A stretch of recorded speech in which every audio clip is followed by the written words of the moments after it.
It really is the space in the marketplace that you want your brand to occupy in the minds and hearts of consumers. Hey, what's up, branding experts? Arek here at Ebaqdesign, and welcome to On Branding Podcast. And my guest today is Kimberly A. Whitler. And Kimberly is the Associate Professor of Business Administration at the University of Virginia's Darden School of Business. And so she worked for Procter & Gamble, among other companies, as General Manager and Chief Marketing Officer. So Kimberly is an expert when it comes to strategic positioning. She's published in Harvard Business Review, Forbes, and a number of other academic journals, and on the subject of brand value and positioning. And she also published this new book, Positioning for Advantage, Techniques and Strategies to Grow Brand Value. So this is the book we are going to talk about today. Hello, Kimberly. Thanks for taking the time to join us today on our podcast. Oh, thank you so much. I'm glad to be here. Thank you. So basically, in your book, you present us with a lot of tools that marketers can use to position a brand, right? And your book is quite different in the sense that it's very practical. So the problem is that many books and courses out there, they tend to talk about the theory a lot. They are theory-based, but you took a different approach. So you actually provide us with some specific tools and examples in your book so that we can put it into practice, right? So we're going to talk about those examples and those tools in a second. But first, I just wanted to start with a simple question. So if you could explain to our audience, how do you define what is strategic positioning? And maybe you can give us some examples. Yeah, it sounds like an easy concept, right? We talk about it a lot. If you're in business, you think about it. How do you define it? It really is the space in the marketplace that you want your brand to occupy in the minds and hearts of consumers. And so I spent a minute in the military. I'm going to give you a couple of different ways of thinking about this to try to make it more vivid. Mm-hmm. Are you familiar with the game Battleship? Did you ever play this game as a kid? I'm not sure, not really. I'm from Poland originally, so I'm not sure if we have the same game, but yeah, let's continue talking about and then I'm going to try to recall.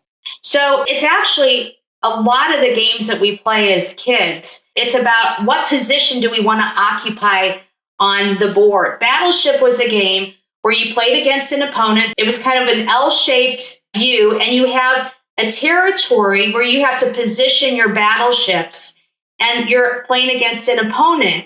And the goal is that they try to fire and hit your battleship, but what your objective is to position it on the map in a way that your competitor can't hit. Mm-hmm. And so Battleship, that's a way of thinking about positioning. How do I want to position my fleet of ships so that I end up surviving the war? Now, in business, what we think about is how do I want to position Crest or Google or Facebook or Salesforce.com? How do I want to position the companies and the brands that they sell so that they end up earning market share leadership? And so strategic positioning, and when I say position is relative to your competitors, and it's occupied in the hearts and minds of consumers. So consumers tell you what your positioning is. Kmart, which went bankrupt in the US, they may have thought that they occupied a certain position, but that position was not relevant for consumers in the marketplace.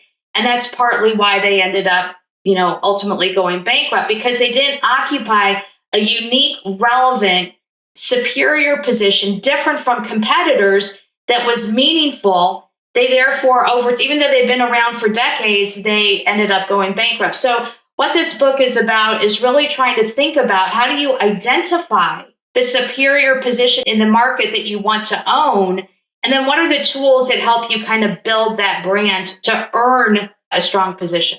Right. That's a great example. I can actually relate to that. So you gave us this example with Kmart, right? And another brand would be, for example, Amazon or Walmart, that they also, they are retailers and they sell lots of different stuff, but they attained some kind of a position, right, in consumers' minds. And Kmart wasn't able to do that. So that's a great example. Also in your book, yeah? I was going to say, just to build on what you're suggesting, that is a great example. If you go back in the 90s in the US, we had brands like Venture and Zare and Target and Kmart and Walmart, and they all were trying to occupy the mass discount space. They all were trying to stand for discount, basically a price-based position. What happened was one was going to win that position. And Walmart ended up being the brand that won it. Zare went away, Venture went away, Target repositioned themselves. They had, because they could not beat Walmart on low price, what they started shifting toward is kind of discounted department store type quality items. So they went the designer discount route. That's a shift in positioning away from Walmart. And Walmart probably sat there in the early 2000s thinking, we have won.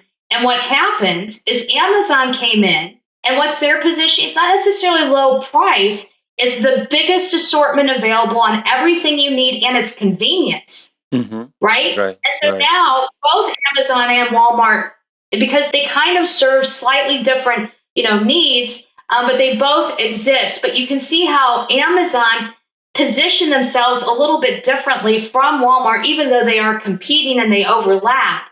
They're obviously competing head to head, but they do occupy different territories. If you think about the most convenient solution, who would that be? Shopping from your home, ordering it, and having it delivered in an hour, and that would be Amazon. Yeah. And so, but you see how, and now what is Walmart trying to do? Walmart realizes that that is an important area and need for consumers, and they don't own it. Amazon owns it. And so Walmart's been trying to, over the last several years, figure out how to compete effectively with Amazon. So we're watching the positioning war occurring in real time. Now, we are going to take a quick break here, but we'll be right back. Listen, my mission is to help people design iconic brands. So whether you're a business leader who wants to be more intentional with branding and all of its aspects, or you're a creative professional who wants to attract powerful clients and truly be able to help them succeed with branding, then you need to start with a discovery session in order to develop a strategy that will inform all of your creative work. And everything that you need to learn how to do that, you can find in my online courses at ebaqdesign.com/shop, where I share with you my worksheets, case studies, video tutorials, and other additional resources to help you feel safe and strong about your process. Now, let's get back to our interview. Right. That's a great example. These are big brands and people can relate. Some other examples you give us in your book is, for example, Tide. Why does Tide have superior brand image as compared to Whisk? Or why does Nike brand dominated, many categories in which it competes? We have also other brands, Adidas, Puma, and so on. And you gave us this example with Amazon and Walmart, of course, and we have Target and Kmart in that space as well. So basically, strategic positioning, just like a summary for our listeners, is using some strategic tools, which, present us with those tools in your book, in order to create certain position, certain brand image, right? And so what's that? Is to occupy a place in the hearts and minds of the target audience, right? So when they think about Amazon, they think about convenience, being customer-centric, and things like that. When you think about Walmart, it's all about lowest prices. So they occupy a certain position in your mind. So these are deliberate choices that brands make, businesses make. They use these tools to create that positioning. Okay, so in the first part of your book, you actually present us with marketing strategy tools, right? So these tools basically help us to find a position that is unique and relevant to our target. So, and here you introduce us to 3 tools, which is the first one is positioning concept, brand essence statement, and the strategy map types. So I just wanted to, if you could talk to us a bit about each of those and perhaps give us some examples like Papa John's example as you give us in the book. Let me kind of expand a little bit on what you've set up. The reason that I actually wrote this book, it was to create content for executive audiences and my MBA students at Darden. And what I realized, and let me share a story with you to kind of make this very vivid. What I realized is that students, that there really is not education, formal education around how to identify superior positions in the marketplace. And let me give you an example. I was teaching an elective. This is my second year at Darden. And I had all the students, they had to work on kind of a new product idea. And I had multiple students who were in the entrepreneurship area who had iterated over 100 times new products. So one came to me with this very cool watch. He said, I've worked on this for years. Look at what the watch can do. And I said, excellent. Who's the target? And is there a market for that product? But very basic, like, what's the size of the market out there? What's the need? Right. And he looked at me and I said, well, if you don't know who your target is, how are you going to distribute it? Like all the basics that a big formal company, like a P&G or a Coke or a Pepsi or a Unilever or a General Mills or a J&J, all of the practices that these companies employ to identify what the right space in the marketplace is and the idea before they launch, they go work on the product, right? There's a choice that J&J makes about where to allocate resources. They're working on one type of medicine, but not another. They do this upfront work to say, where do we want to play and why? And then they figure out the position in the marketplace, then they go build the product. And so I realized that we didn't have and it's not just Darden, it's globally, we don't have the curriculum to really help students understand what the better companies know, which is the science behind identifying a superior position.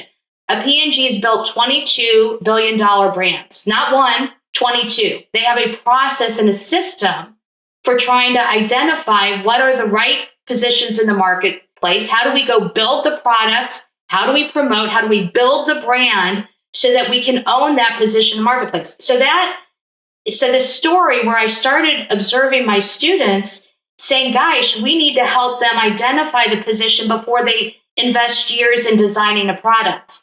And so what this book is really about is I call it bridging the theory-doing gap. And so I love that you said at the very beginning that this is very practical. Okay, so my goal is when I use this book in my executive education is that I help build skill and proficiency. I'm not just building theory about how things work. I'm giving them tools so that they can practice doing it so that they know how to apply this to their own jobs, their own situations. So there's 3 tools in the marketing strategy section that I talk about. One is the positioning concept tool. And this is really how to identify the general position in the marketplace. So if Walmart owns low price, where does Target move to? They can't own low price. So they've got to identify a different position in the marketplace. How do you do that? The next one is, and once I've identified that position, how do I build out my brand? What are the pieces and parts of a brand? And then the third one is, how do I use strategy maps to either help identify the position or to communicate it? So strategy maps are especially important when you get to the C-level. Before I pivoted into being a professor, I was a CMO and I reported to a number of different boards. And a lot of what you have to do at the top of a function or organization is to take very complex ideas and turn them into maps, strategy maps that help sell through your ideas. So strategy maps help you make decisions, but they can also help facilitate your ability to align the organization. And so the third tool that I talk about is what are the types of strategy maps that exist and ways in which you can practice creating your own strategy maps. So those are the 3 tools that kind of are in the upfront part of the book. Right. That's a great overview. And of course, you dive deeper into each of those, right? So positioning concept, as you mentioned, that's the first tool in this section, but then you break it actually down into things like, first, we start with problem statement, right? Where we define the customer's problem in their own words. And then we come up with solution statement where we define the solution to that problem, right? And then we come up with supporting statements. So what is the proof that they should believe us, right? So, and you give us a specific examples, right? So obviously, if you want to learn more, you can find out about that in the book. So in the second step, in the brand essence, you also dive in different aspects, right? Like brand values, brand personality, reasons to believe, rational and emotional benefits, right? So maybe we can give our listeners a couple of examples so they can understand. So for example, you use Papa John's, brand values of Papa John's would be traditional family values and stuff like that, like natural ingredients and stuff like that, right?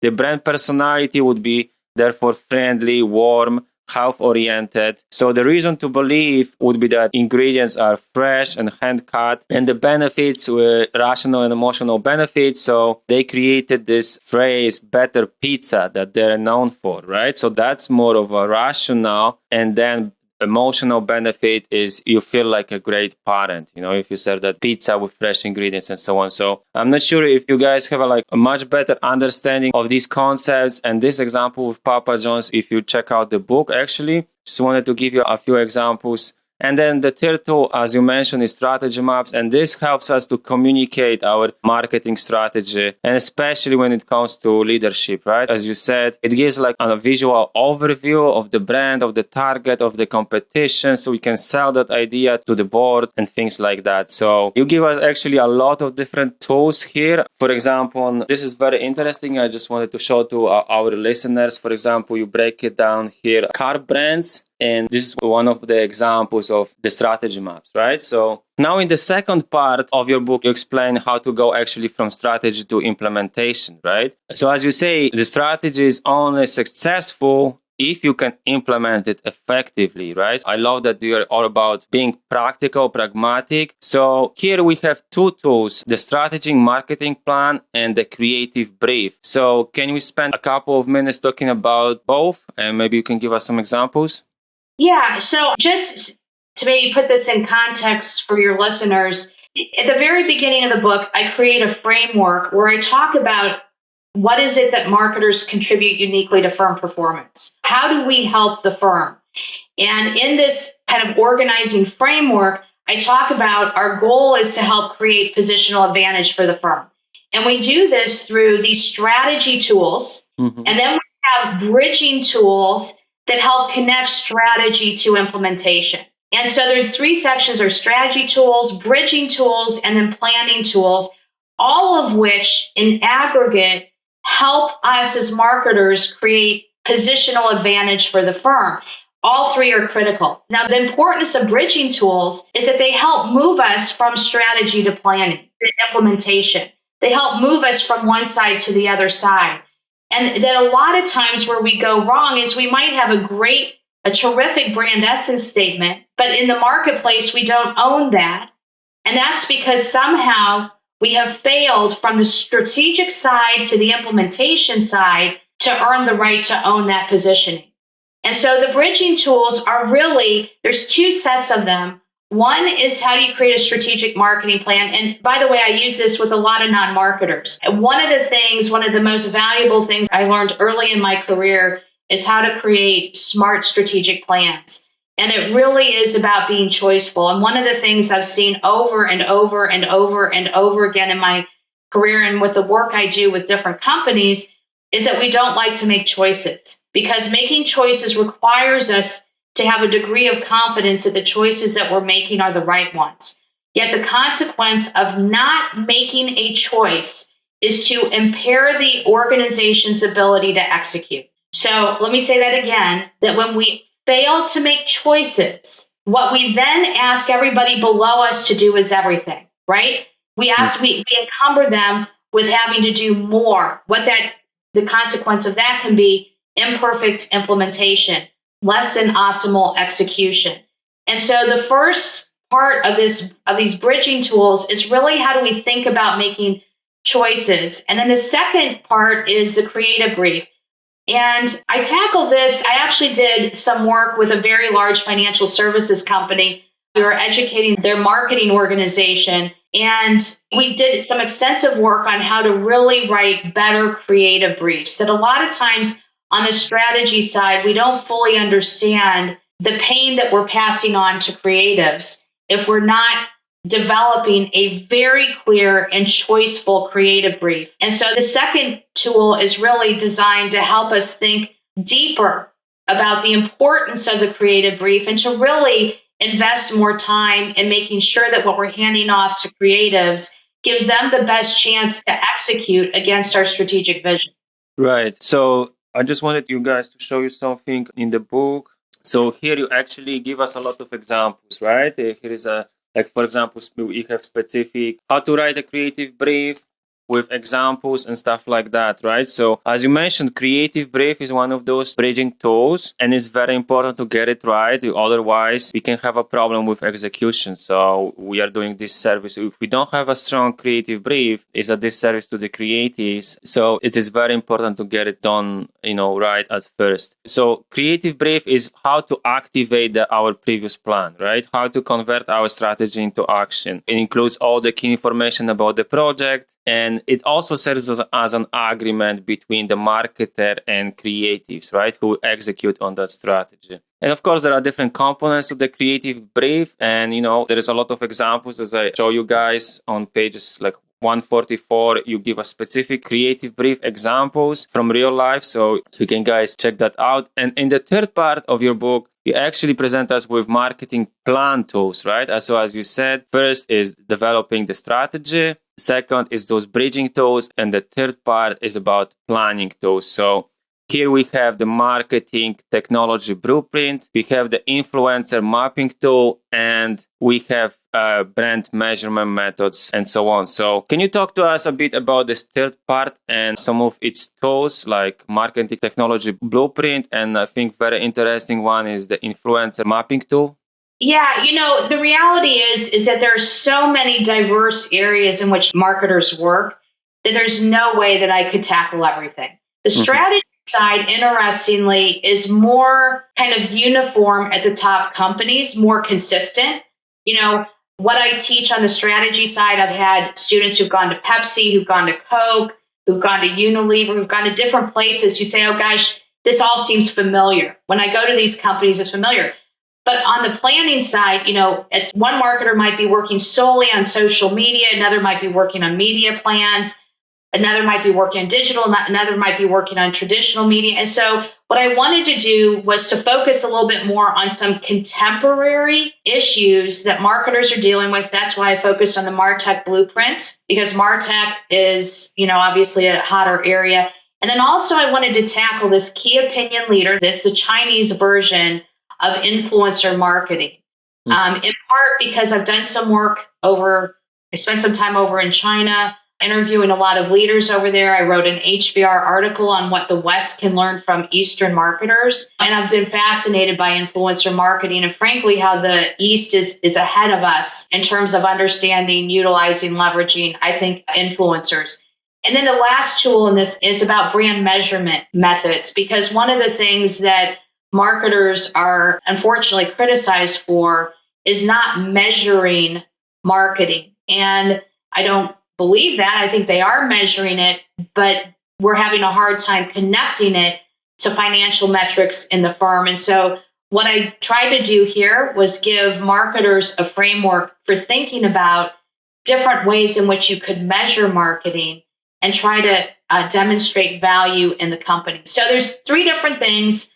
One looks at MarTech blueprint, one looks at KOLs and influencer marketing, and it's a map on how you think about connecting your KOL influencer strat or your plan to your strategic plan and how you might execute that, and then the brand measurement methods. Right. That's a great overview. I just wanted to give an example to our listeners. I think it's a great example to, most of us can relate to it. So when it comes to influencer mapping tool, you give us this example with Emirates, which is an airline, right? That they gave Casey Neistat, which is a popular YouTuber, they gave him an early membership in the premier class. He created videos and and it worked like a magic, So the video was viewed 63 million times. And the company received a lot of praise from, Maxim and GQ and a lot of press, right? So you give us those specific tools, to find out how to go about planning, right? How to select the right influencer to work with your brand to make it happen. So again, the summary, we have three tools here, the marketing technology blueprints, which helps us understand how marketing and technology intersect. For example, we can use marketing to identify new technologies, right? And then suggest their implementation, right? The influencer mapping tool is provide us specific guidelines on how to go about working with influencers, obviously. And then we have brand measurement methods. So here you describe on how to measure actually the outcome of our strategic positioning and of our actions, right? So we can get the most out of it, and very well known. So there are different ways in which we can measure brand value, right? And brand equity and things like that. But the most popular is probably Interbrand's 100 Best Global Brands Index that is published every year. So yeah, that would be it. I really appreciate your time. So as we are approaching the end of our interview, of course, I'm going to link to your book in the description box below, so you guys can check it out. There's a lot of tools and examples for you. So if you want to learn more, and not just about the theory, but also how to put this into action, that I would really recommend you check out this book. But Kimberly, for people who want to learn more from you or work with you, what's the best way to get in touch with you? Maybe your website, social media? Yeah, I'm on Twitter. I also, all educators, you can find us fairly easily. If you just Google my name and look it up under Darden, it has my public contact. My email address is whitlerk@darden.virginia.edu, and that's an easy way to reach out to me. The one thing I would say that this book ends in a very different way than any other book. The very last chapter is about how you practice using the tools. And so one of the things that I loved about P&G when I started is that we would have these brown bag lunches where we would reverse engineer competitive strategy. We go through ads and we'd identify what the brand strategy was, and we'd assess, is it strong or weak?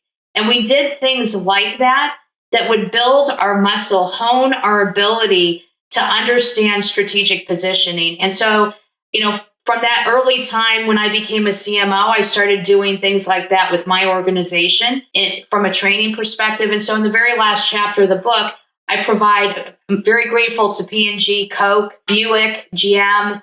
They provided me with some ads that allow the reader to go in and to practice using these tools to understand competitive positioning, so that when they get to the job, when they're actually applying them at work, they have a little bit more skill and knowledge. That's the whole goal with my book, is to help people understand what some of the formal tools are that are used in some of the top companies that can enable them to do a better job of identifying superior positions in the marketplace. Mm-hmm.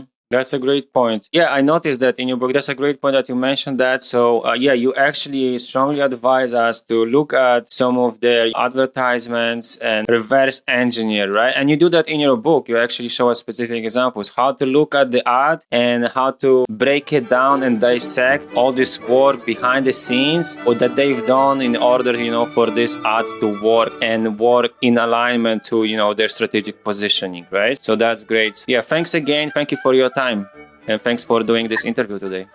Yeah, thank you for having me. Thank you. Bye.